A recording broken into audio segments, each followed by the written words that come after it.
All right. Welcome, everybody, back to Temple Podcast. Thank you again for coming to another episode. Today, I am sitting with Miranda Horvath. Her Instagram is at Massage by Mir, M-I-R. She's a holistic health consultant, and she is a practicing massage therapist and helps other massage therapists build their businesses. And I'm very happy to have you on today and talk about your story and how you kind of like saw another avenue to increase your own way you could help people in your own business. So how are you today? Yeah, excellent. I'm good, man. It's been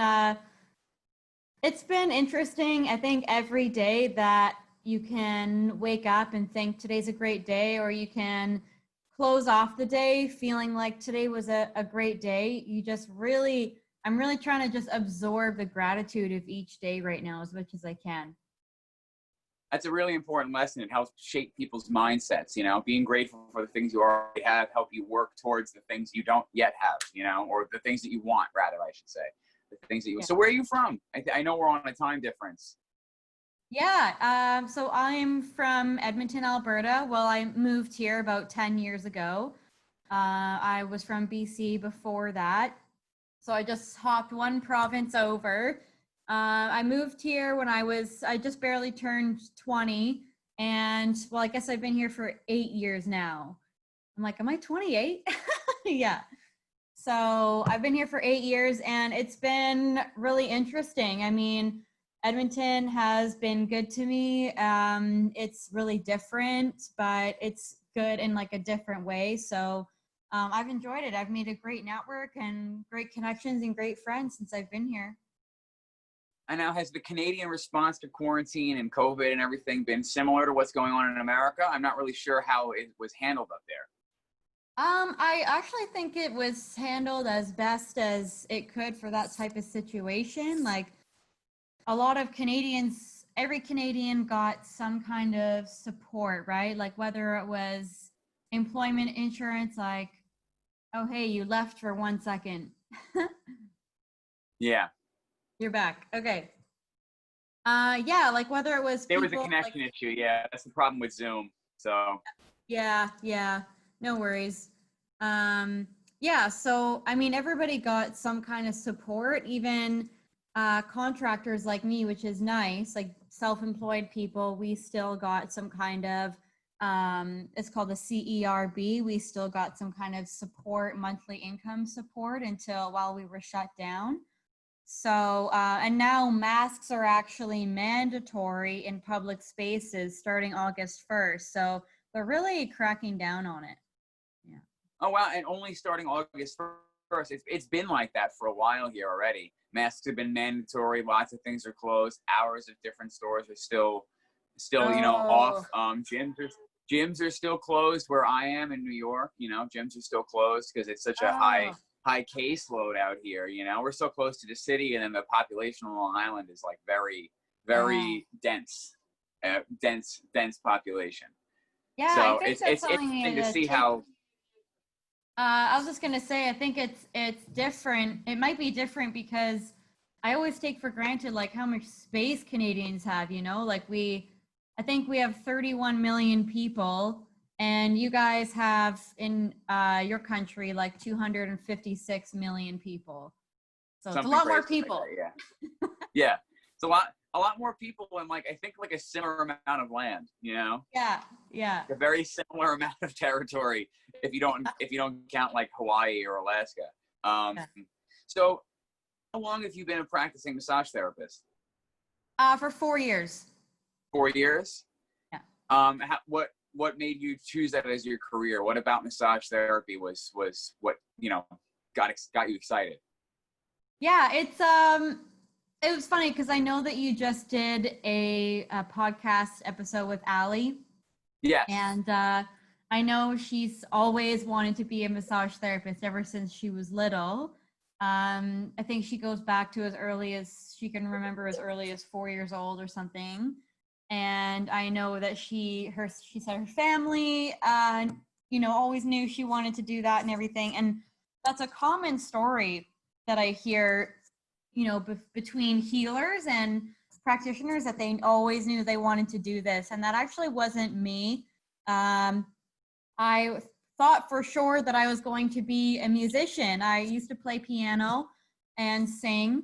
And I did that for a long time, from 7 years old to maybe 22 years old. And so I was kind of at this point in my life where, so I was working at an office as well, right? So if you can just picture this in a day, I'm like sitting on my office chair on my butt for 8.5 hours a day. And then you come home, and then when you're at that level where you have to, you know, you're trying to start to make music a career, you have to practice as much as you can. So then you're sitting on your butt practicing piano for another 2 to 3 hours in the evening. And then on the weekend, I think, oh, great, it's the weekend, I can catch up, because you should be putting in about 4 to 6 hours a day at that point. So then on the weekends, I would practice 4 hours on, you know, Saturday and Sunday. And I was just kind of getting miserable, right? Because I'm just sitting all the time. I have no social life because it was all solo piano. So I was starting to crave movement, you know, and I was thinking, like, what am I doing? Like, I'm at the point in my career where either I have to like just really go for it and decide to be a musician and like quit my job and, you know, like actually go for it, or I have to do something else. And it was tough because I really like had a honest conversation with myself, and I realized, you know, I'm not one of those people that's willing to go for it in the music industry. It's an incredibly difficult industry to break into. So any musicians out there that can make money doing what they love, mad props, because it's really tough. And I thought, you know, there's got to be something else for me that clicks better, that is better suited for me.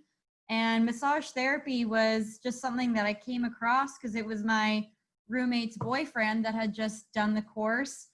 And I just was like, yeah, looks good, sounds good, feels good. And I signed up and started school a few months later. One of those situations where you like did it on a whim kind of, and then ended up falling in love with it?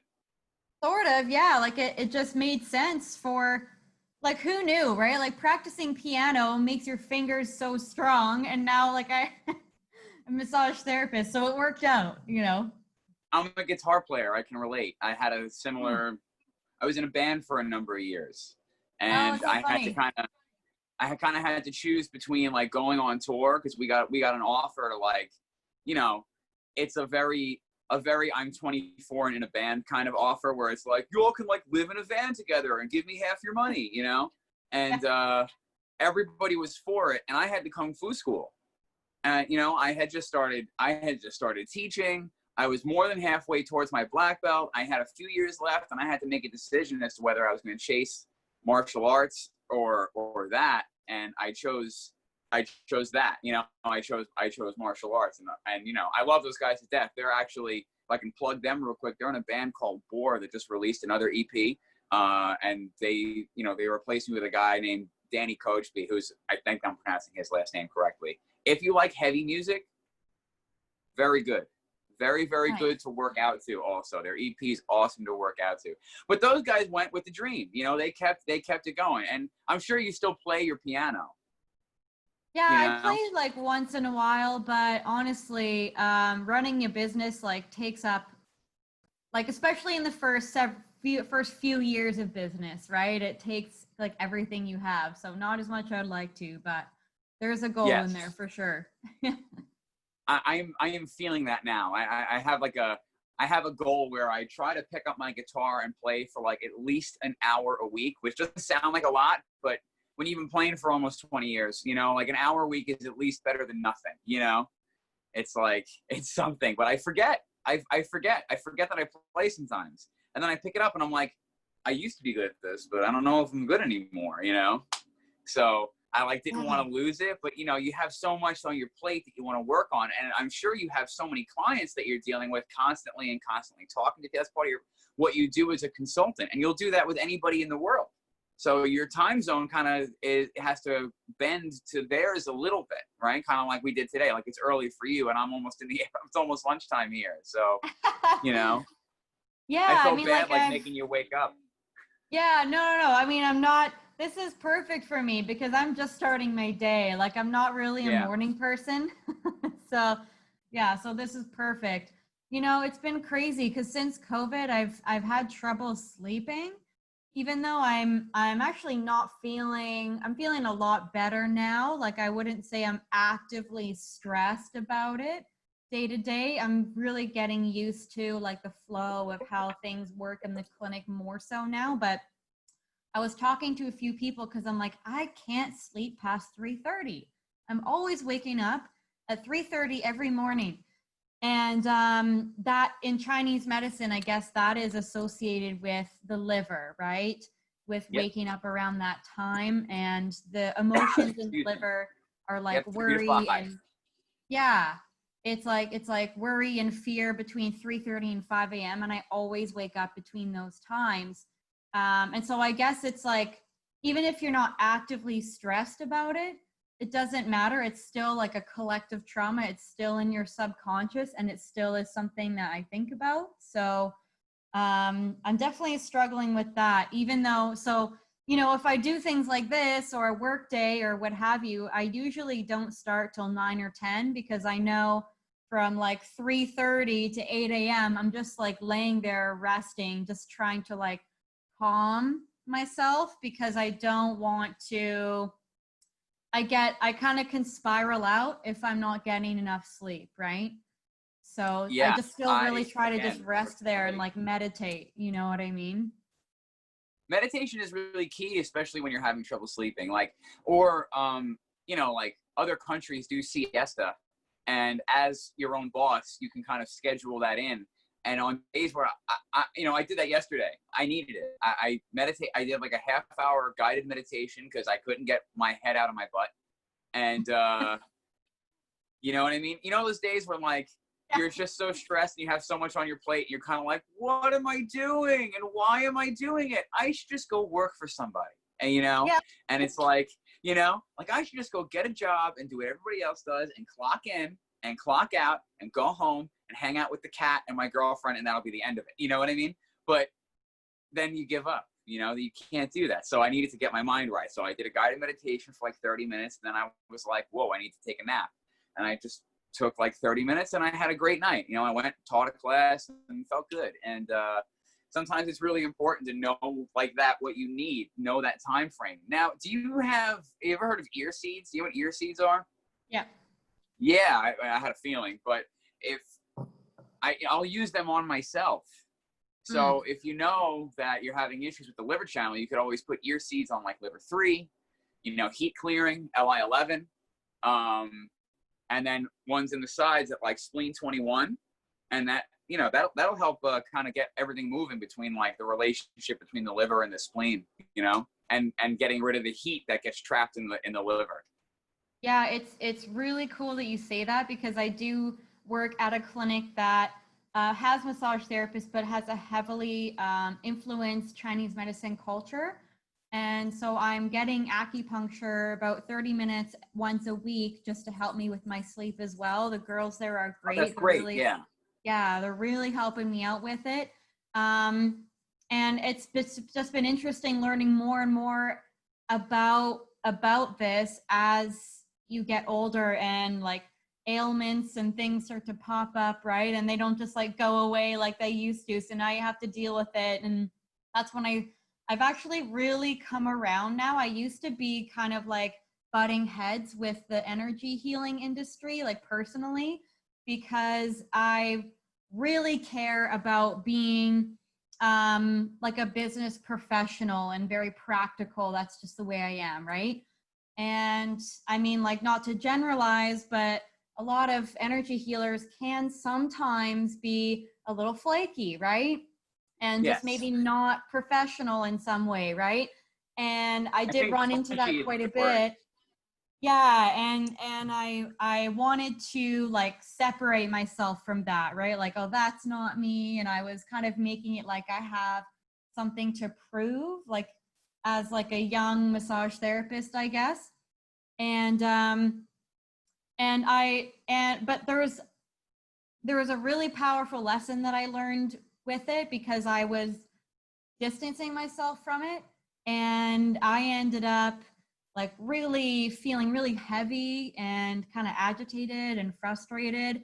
And I went to this like mountain kind of, it's called the Sun Peaks in Kamloops here, BC. I went to like this energy retreat with my sister, and it was very emotional for me. There's like, they had group therapy sessions and group meditation and group yoga and like all these healing things you could do, right?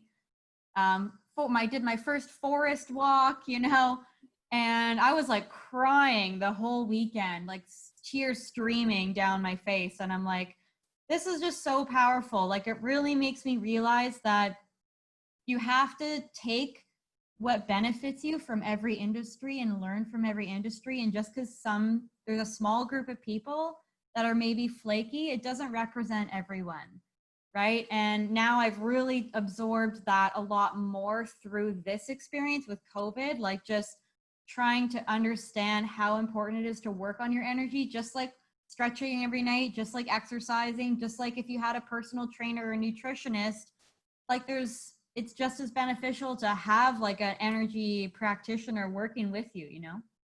Absolutely. Well, the thing is that a lot of people don't think that it's real, you know, that there's a lot of the term woo woo, you know, that's so woo woo. And it's like, that's why I as well, you know, I'm apprehensive about advertising. I have my Reiki too. So I'm not a Reiki master yet, but I am a practitioner. And I'm apprehensive about advertising it. I learned it for me. I took the course because I wanted to know more about it. I wanted to be able to help people that I was close to and clients that I trusted. I don't really advertise it though for that reason, because some people will see Reiki and they'll immediately be like, oh, you know, he can't help me with my knee pain because he's just going to like put his hands over me and rub an amethyst on my butt. You know what I mean? Like, and that's not reality. That's not the way that's not what it is. You know, I've been a Tai Chi and Qigong practitioner for about 8 years now. And, you learn how to feel your body's field, basically. You know, and I think I talked about this with Ali as well, where that the electromagnetism that holds your atoms together, that's your chi. That's what you're tapping into. You're tapping into your like atomic relationship with the universe. You're tapping into the frequencies that those things operate on. It's very real, it's very physical, and all it is you're just training your nervous system to be able to pick up on the differences in the magnetic field. You could say that, you know what I mean? And then can we then, through our intention, use that to affect the cells? I believe so. The problem is that you don't have a doctor with an ultrasound or some kind of infrared device tracking that and making it, you know, physically viable. But we know so much less than we don't know, you know? There's what we don't know is such a vast void, you know what I mean? So anything's possible as long as it's done practically and responsibly. I'm not going to charge somebody $200 to lay my hands over them and call myself a healer, you know? But if you want Reiki as part of your session, if you think that it would benefit you, or if you approach me, then absolutely, you know? But again, I hear where you're coming from, because as a professional who takes themselves seriously and does real work with their clients and affects their life because you improve upon their life with your work, it can be it can be very offensive and disheartening to have people not take you seriously because you are an energy worker as well, you know? So when you became a massage therapist, did you go right into business for yourself, or did you start working for somebody first? I was working for someone first. I know some people that do want to go into business for themselves right away, which is great, but that just wasn't me, because I'm very much a student, and I always want to be learning from others and have other mentorship. And I just felt that I couldn't be the best that I wanted to be if I just went straight into working the business on my own. So I did hop around a little bit. I wasn't one of those lucky practitioners that found the first clinic and then they loved it and they just stayed there, right? I did hop around a bit. I worked at gyms, at spas, at, you know, chiro clinics and other types of like styles of clinics and that kind of thing. I was a group fitness trainer and a personal trainer for a while. And I did wonder, like, if it was me or if my standards were too high, because I knew I felt that I knew what I was capable of, and I knew that I could do a lot for the place that I was at. But I am also I'm also a leader, right? I really believe that, and I've encountered that a lot in my life as people turning to me for advice. And I've always been told I'm very good at direct communication, and we could go on a whole other tangent about that, but it's really important to me to be direct and honest. Please. Yeah. We're gonna tangent it up right now. And I think Everyone, is like, buckle in. It all comes full circle. This is really like relating to the energy again, because it's like, then it's what we're supposed to talk about, Yeah. That's how I feel about it. Whatever comes up. Like, so when I was a child, I had a really hard time communicating, like really hard. If someone would try to get me to open up about something, or even if it was like, you can make a small improvement or something, but it's in front of people, I would immediately get embarrassed and I would just cry. Like, crying for me was like a defense or something like that. I would be frozen. My mind would go completely blank, and I just was not able to communicate. I was like a silent child, right? So I became kind of more and more closed off as I got older.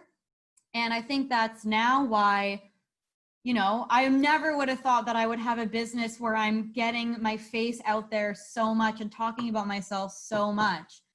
And I think that's because I've worked really hard and seen the importance of how valuable it is and the gift that it is to open vulnerability and communicate with vulnerability and directness. And the more I work on that, the more I see that it's so hard for most of us to be direct, right? And to be honest. Yes, it really is. A lot of people have, I don't really know how else to describe it, but they just wait to see what their friends are going to say, and then kind of form their opinions around what other people's opinions are. I see less people who are brave about saying what they want to say, even if they might not be agreed with, than people who just kind of go with the herd, or maybe don't even speak at all, which is, very common. People that just don't want to say anything, keep their stuff to themselves. They yes people to death, and what's inside never really comes out. You have these meme warriors that they don't, they're just sharing memes. They share memes about the things that they agree with, that are popular with their groups, that's going to get likes, that's going to get comments, that's going to get their friends to talk on their feed, on their thread, on their Twitter, whatever it is. And that might not necessarily be how they truly feel inside. There's less one-on-one communication and more likes and comments, and having that be how people communicate with one another.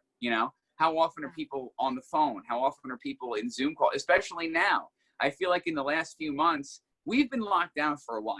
We started in March, and gyms still aren't open. So life still isn't like back to normal, entirely.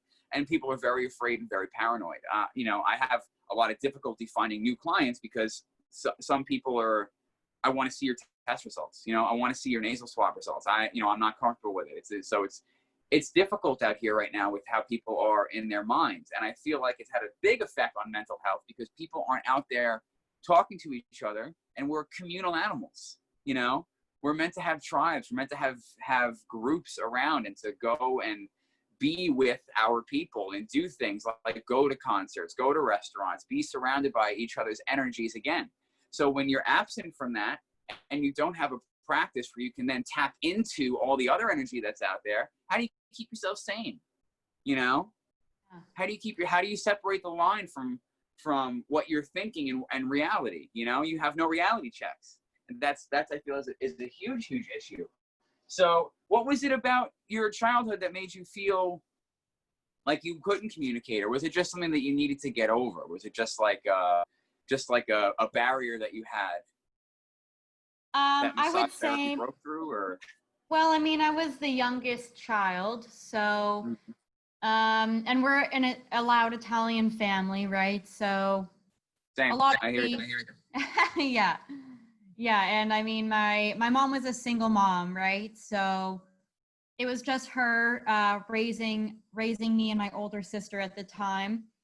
And the two of them would butt heads a lot. Like they were both very fierce, very loud personalities.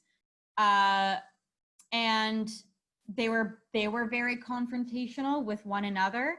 And so I felt like, there was no room for me, like they're loud, they're in each other's face.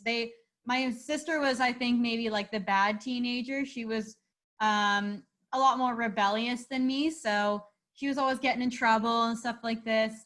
And so I felt like, there's not enough room for me and my stuff because there's so much of this between the two of them and their stuff already.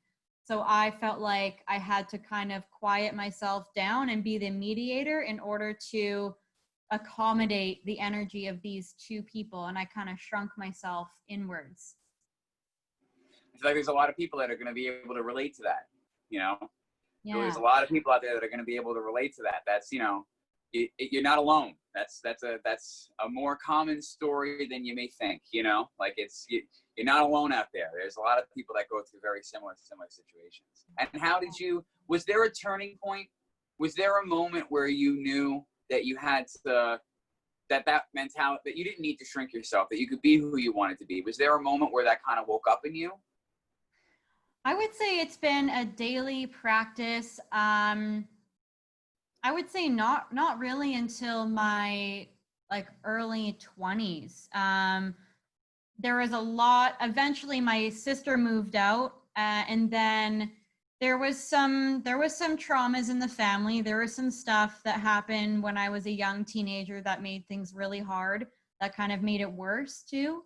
Mm-hmm. And that ended up causing me to make some bad relationship choices, which then compounded and made it even worse, And it wasn't until I was maybe 21 or 20 or 21 where I finally started to work on my self-esteem, my, eye contact with people, my communication, my spirituality. And slowly over the years, I started to gain more confidence. And so I'm 28 now. So I've been really intentionally working on it for this long. And it's still always something you're working on, right? Daily conscious effort. Yes. Conscious effort, Yes, absolutely. Instagram's a highlight reel, there's a lot that goes into creating that highlight reel though, there's a lot of work that goes into that. You have to always be, David Goggins? Yes. Yeah. I love watching his little 1-minute videos where he's just doing reps of stuff and cursing at you. Yeah.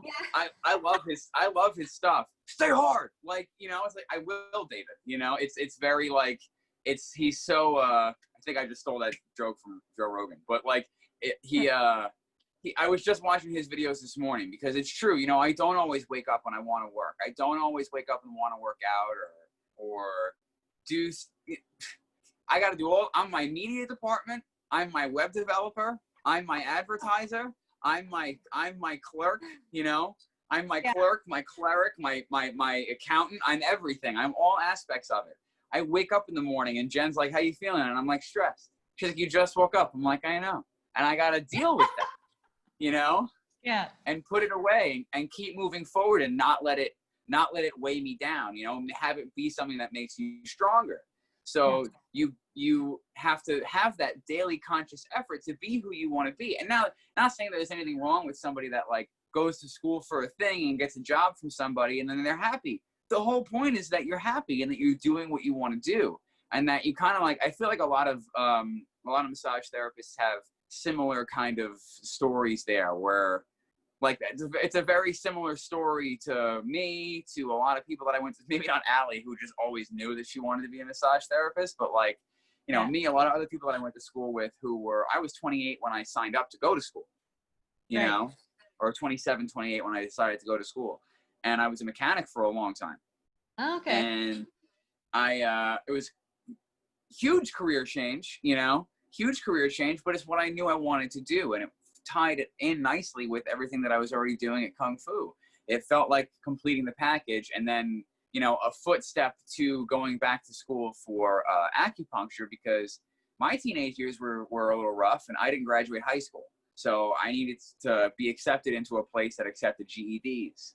So massage school is a trade school, so they accept GEDs. So that was like my foot in, and then I end up falling in love with it. And then you ride the wave. You ride the wave into your consulting business, which we're going to talk about next. You ride the wave into your consulting business, and I rode the wave into doing this, like this as the other branch of what I want the umbrella of Temple to be, what it means to me, and the lives that I want to be able to touch and affect, and people that don't have to go through what I went through, what my friends went through, Yeah. So as you became a massage therapist and you're working on yourself and everything is this daily conscious effort, how did you then decide that you wanted to be a business consultant? Was it that had you quit and started a business and it just became very successful and you decided you could help people do the same? Not exactly. So, if we tie it back to going back to why I was bad at not good at communicating, it was something that eventually ties into why I'm so passionate about this today. Yes. My last job that I worked at, my last clinic I worked at for 2 years, and during that time I was going through a lot of growth. I was noticing more and more the veil, I guess, of like that thin emotional veil that you have anxiety, or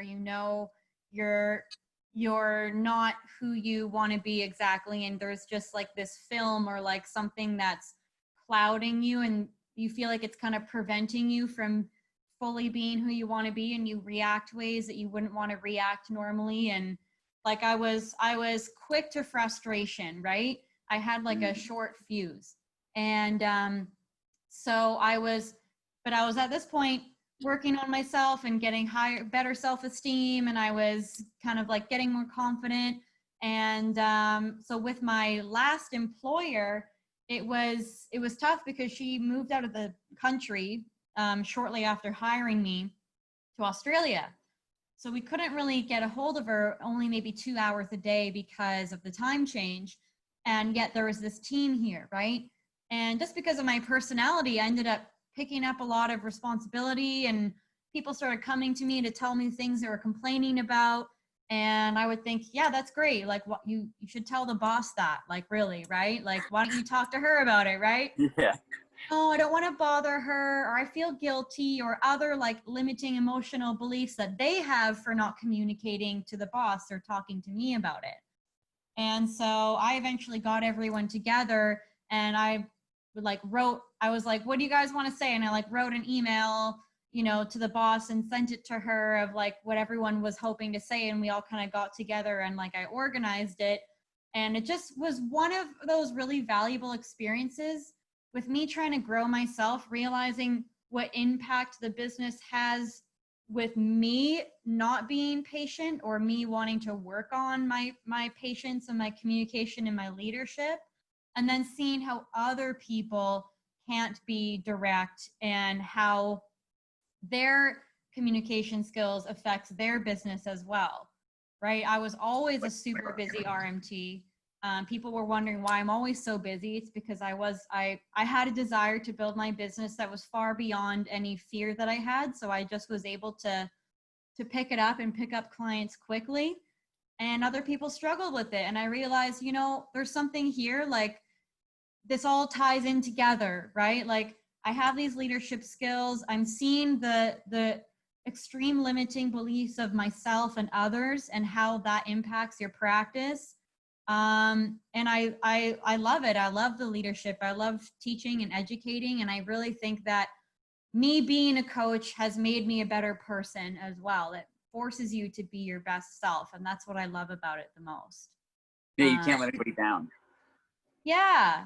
So I just ended up really like picking up that role, right? And I thought, there's something here. Like I feel like I'm meant to be in this role. And so I just really, in the last year, I just decided to run with it and see how capable I am. And especially with the pandemic, like my business got even busier. Like my business really skyrocketed during the pandemic, which I thought was wild. Yeah. The consulting business, you mean? Yeah. Yeah. Because people are looking for new avenues. People are willing to pay for those ideas and to solicit the help that they might not have accepted otherwise, or their belief systems are now challenged. Your belief is, I don't need that, I can't afford that, I can't this, I can't that, and then now they're going to find a way to come up with it because they have to, or or they realize the value in the service that you can provide, really, is what I should say. They realize the value in seeking help and seeking a coach and seeking a consultant or something like that. Now, so how did you turn that into a business? I kind of was at that point where, you're ready for something, but you don't know exactly when or how or what it's going to look like. I was talking to my sister about it on the phone, and she's like, oh, I have this friend that's like a really successful business coach. And he actually is. He's pretty big. And so I just looked him up and I was like, yo, I'm tech challenged. I can't do this myself. So I'm just going to hire someone. So I hired my first business coach ever. And I got him to help me set up like the tech, right? Like how to make an email list, how to do Facebook ads, all of this stuff that I could not have figured out on my own. And so I saw the value in having a coach right away because he helped me build my business. Mm. Yeah. Yeah. Wow. That's pretty cool. So, though, like, how did you then start the consulting business itself? What made you decide to start taking clients and establishing that on top of your massage business? Yeah, I think maybe it was because I saw the next, like at this point, my practice was full, right? Like I don't really have a slow season anymore. My practice is I'm booked usually about between 4 and 8 weeks in advance, like at all times, right? So I was working a lot, right? Like I'm like, woo, I'm finally, like, I've got this career, I'm making lots of money, I'm good at what I do, like this feels amazing, right? And I was just kind of like cruising that ship for a solid year. And I looked at my future and I was like, if this is gonna be the next like 5 to 7 years, I'm like, I feel like I'm ready for something more. Like I'm ready to mix it up. And I was working a lot. So I'm a bit of a workaholic maybe, but I just like to call it passionate. I'm just passionate about what I do. And so I was starting to get some pain in my wrists and my left thumb. That's when I started really lifting weights, because really the muscle tension overload and like the weightlifting really saved my wrist and my hands. And I was thinking, like, I recognize like my body is going to break down someday, right? I want to massage for as long as I possibly can, as long as I want to. And if that means that I can add in this other piece, this other component that allows me to teach and educate others, and I can cut down on the massage a little bit and I can do like a balance of both, then I want to do that. It's a great way to vary your lifestyle and vary your skills and allow you to do what you love, but with the freedom and option to serve the clients that you want without feeling like you have to take 25 to 30 clients a week, Right. Wow. That's really cool. That's you are the 5%, I would say, which is a made up number and not a real statistic. Of people that someone would say, you can make money doing what you're doing for these people. And they go, yeah, I know, but I don't know. And then they never do it, So you went ahead and you did it. And that is very important, because like the shelf life of a massage therapist is like 3 to 5 years or something like that. It's not a very sustainable career if you're cranking away like that, which is why I didn't want to stay at a corporate spa, because I didn't get to know anybody. It was a revolving door, like I saw a lot of people every week, and now I have this, this brand new business that's like 2 weeks in, and I have 2 people this week, and I'm like, that's great, like woo, everything starts somewhere. But it's like, I would rather take the risk and do that and build something for myself. How many people, and this is again the reason for the show, to tell stories like this, to talk to people like you, to give people that inspiration that private enterprise can maybe potentially save their life or make them happy. You know, it sucks at first. I'm not going to sugarcoat it for anyone or make it sound like it's like some dream come true or anything like that. The beginning stages, and this is why, again, I posted on my Instagram today, I take the Onnit, like Total Human supplements. And they have like a quote on the back of all the packs. And this one was, don't wait to strike until the iron is hot. Strike to make the iron hot, or something like that, you know? Strike until the iron is hot. Like, don't wait for it. Start doing it. And then eventually you'll get there, basically, is what it's saying. And I put that up on my story. And like, that's exactly it. Like, why am I going to wait until I'm some Tony Robbins mogul to start a podcast? Why not start the podcast now so that it grows and builds and can be something sustainable? Maybe by next year, you know? We'll see where 2021 takes us. And that's the whole point of it. People just dream. Yeah. Many people just dream. They just wait and look out life and cheer their friends' successes on. Keep doing what they're doing because they're living safety net. And you're not going to break it to people, but like some pain and strife for a short amount of time until you figure it out is way better than a lifetime of mediocrity. Like, you only live, whether you believe in reincarnation or not, this lifetime that you're in right now is the only chance you get at it. So you might as well bust your butt and make it the best one you can, you know? And there's people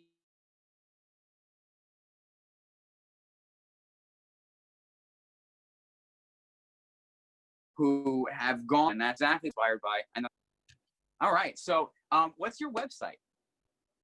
Yeah, my website is www.massagebymerconsulting.com. This is massagebymerconsulting.com. Yeah. So I do free 45-minute consultations where people can contact me and fill out their application. I just launched my first 8-week program. So my registration is completely full until September 1st. So I'm offering a discount for the first person that does the 8-week program, because I've just I took the 6-week program I used to have, and I've really added a lot more value to make it really focused more on gaining new clientele. So that was always a component before, but I've really just like, each time I work with a client, I learn something new and I try to put that new value into what I have, right? So I'm just at the point where I've got so much in the 6 weeks that I don't know if you asked Allie, but her and I were always going way over on the calls. Like, each call is supposed to be an hour. With each client, I was kind of almost at 2 hours, like a call. It was just tough to fit it all in. So I really think that the extra 2 weeks will do good to help people really absorb each week instead of just trying to rush through it.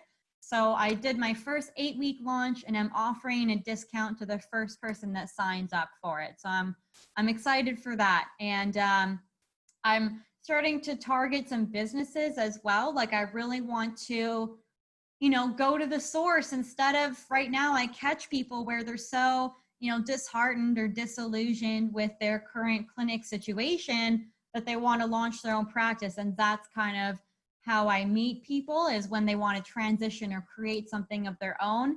But I'm seeing that a lot of the issues in clinics are, uncommunicated grievances with coworkers or their boss. So I'm thinking, like, why don't we get this at the source? Why don't we go to these clinics and do some consulting and team building for those teams, so people don't feel like they have to leave, so we can just make it, give everyone the life that they want without having to go through those experiences. So I just started a program for like in-house consulting for teams, and I'm still working one-on-one with 8-week intensive as well. Oh, that's fantastic. So you're actually going to like step into businesses as well and help them. That's great. That's a really cool, that's a nice add-on, because then it, like, you can really improve those places as well. Because trust me, I've worked at some places where nobody wanted to talk to the boss, Yeah. Everybody had their chirping behind everybody's back, and nobody wanted to speak up. And then if you did, nobody would back you up, so you couldn't say anything. you know? So sometimes it takes that to like almost like an intervention, you know? Like no one's going to speak up until everybody's in the room and they're ready to say the thing, you know? And the person is like emotionally prepared. It's difficult to have people like, okay, I'll put it to you this way. A close friend of mine messaged me the other day, and he said to me like, hey, listen, I don't know if you want to know this, but like I have some advice for you about the last episode. And I'm like, sure, bring it on, you know? What he had addressed to me was something I had already addressed. I already knew that I did that. It was the episode with my friend Logic, and I was just so pumped to talk to him that it stopped being a podcast and started being us on the phone with each other. You know what I mean? It stopped being an interview about anything and me just like excitedly telling stories and talking over him. And like I said, loud Italian, very handsy, you know what I mean? Like, just like, yeah, just talking and saying stuff all over the place and him just, we're just laughing, you know? Yeah. And I did kind of maybe talk over him a little bit, and I knew that, and I addressed it, and it was the longest episode I've ever done. And I was like, dude, we could do this for 6 hours. I'm just going to have you on again, and we'll tell your story again. So we're actually, it was funny that he messaged me about it, because he's like, I think he's got a really cool story. And I was like, no, dude, it's not that I'm upset about your advice at all. It's like, I literally already spoke to him about this, you know? It's like, because I'm hypercritical. I'm self-critical. But so many people wouldn't be able to take that kind of criticism, or they'd be like, I already know. You know what I mean? Yeah. And how many people who have worked, because now you understand how difficult it is to get something off the ground, especially when you come from nothing. If you come from nothing and you want to build something for yourself, you're really putting on the line. You're risking the cardboard box, you know? You're risking the cardboard box or mom's couch. Like these are the things that have to come, that roll into the back of your head that you don't want to happen to you, that you're kind of making yourself vulnerable to. So people bolster themselves up with their egos, and lots of people in charge then get so used to being in charge that like, how dare you talk to me? I'm in command of you, you know? People don't want to speak up because there's this relationship. I don't know how it is in Canada, but there's this relationship where it's like, you owe the person who gave you a job, you know? Like, they gave you a job, so they are now above you. They're better than you. They're the business owner. You're beneath them. People don't want to speak up. They may not talk about it like that. And there's a lot of places where things aren't like that, but I've worked in a lot of places where that's exactly how it is, you know? So they don't want to speak. Someone like you, so for any businesses out there, or business owners especially, were you doing it locally, or you're still doing it digitally? Nationally, internationally. I really am focusing on Canada and the States mostly, yeah. So anybody out there who's listening to this, who's a business owner, who thinks you can improve your communication with your people, sometimes the best thing that you can do is bring in somebody else, you know? You need to bring in a non-biased mediator, you know? And it's worth it. It's definitely worth it to improve your business. That's your livelihood, you know? And the livelihood of so many others. You're feeding them, you know? That's how I want to be. This is actually like something I really wanted to like bring up, which I thought was so cool, is I've got a lot of research now on people I've talked to, relationships I've built, and like the stories from practitioners, right? I asked them all sorts of questions. Why do you want to leave? When was the moment you knew you wanted to leave? Was there a situation that was the catalyst to you wanting to leave? What would you want to change? What do you feel is not possible to change? Have you tried to talk to them before? What have you told them? Like, I ask all these questions about why someone wants to leave and start their own practice. And there's some fears about, you know, social media or selling to clients or rebooking clients and things like that. But out of everything that each person has told me about, like, feedback that they've given about the reason why they want to leave a practice, there's all these other reasons, and then there's at least double of the reasons is all centered around the relationship with their boss, relationship with their coworkers, and communication issues. Like, that is like over double the issues. So sorry, everybody, our connection was interrupted, but we're going to pick up where we left off. So Miranda was just talking about how your business consulting also goes into not just personal starting their business, but into businesses to help them improve their communication from employee to boss, and we were kind of lamenting on what that is and what that means. So have you worked with any businesses yet, or is this a new venture? This is a brand new venture, and honestly, I didn't think of it.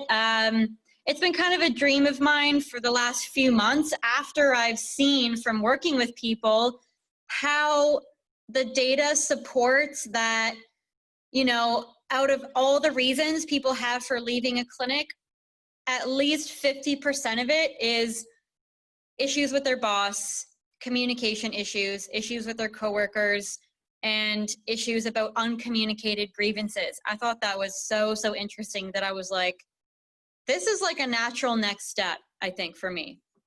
Absolutely.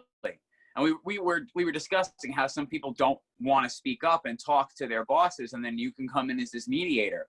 And, you know, for any businesses out there that are listening, massagebymirconsulting.com, is that what it was? Yeah. Yeah, massagebymirconsulting.com. Hit her up, let her know. It's so important to keep these things sustained, because as a boss, it's your responsibility. This is how I feel like it should be. As a boss, I feel like you are responsible for the bread on others' tables. So you need to make sure that your communication is good. You need to make sure your business is operating at its peak, because those people that you've employed, you're responsible for them. They're not responsible for you. You're responsible for them, you know?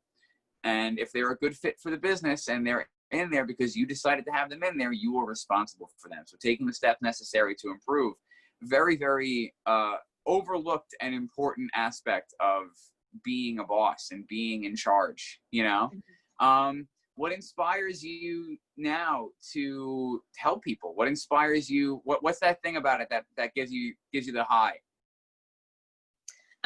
Sorry, to tell people about what? I said, what is the thing about helping people that gives you that high? What is it about it that, you know, makes it your passion? Maybe I'm kind of, I mean, it's two things. I think it's maybe more of a selfish reason, is that it always feels good for me to teach someone something, and to be, if I make their lives better because of something they learned from me, it really feels good. And it also it feels amazing when somebody makes a big change or they have a breakthrough, and just to see how that light bulb goes on for them and how it changes their life in a positive way. You know what are we doing on this world if we're not trying to make positive change and be someone that is someone that other people want to be around, and that you're an influence to people and a positive influence. Like, we're leaving our mark on this world, right? And this is how I want to do that, is I want to be leaving a positive and powerful mark on this world, to teach others that they can be fierce, they can be independent, they don't have to fit into a box of what they think a massage therapist is supposed to do, or how often they're supposed to work, or what they're supposed to behave like. They can really create anything they want out of it. And like you said, we only live one life, right? So I'm really passionate about that. Exactly. I think that's a beautiful place for us to close out this interview. Thank you for dealing with the connection problem and signing back on to kind of put a cap on the episode. I'd love to have you back on. If you have anything you want to come on and talk about, drop me a line, let me know. Again, that's massagebymirconsulting.com, MIRIR, correct? For Miranda. Yeah, that makes sense. Yes. Guys, if you want to donate to the show, Cash App code is TempleLMT11 or Temple. There will be a Patreon coming in the future, so please stay tuned. I've got big things in the works, and follow Miranda on her Instagram. It's an awesome page. And what's that Instagram again? #MassageByMir. That's your hashtag. What's your Instagram handle? It's at @MassageByMir. Yeah. Okay, great. All right, awesome. Thank you so much for coming on. Looking forward to working with you in the future as well. Absolutely. Thanks for having me on, Edward. All right, thank you. Have a good one. Bye-bye. Okay, bye.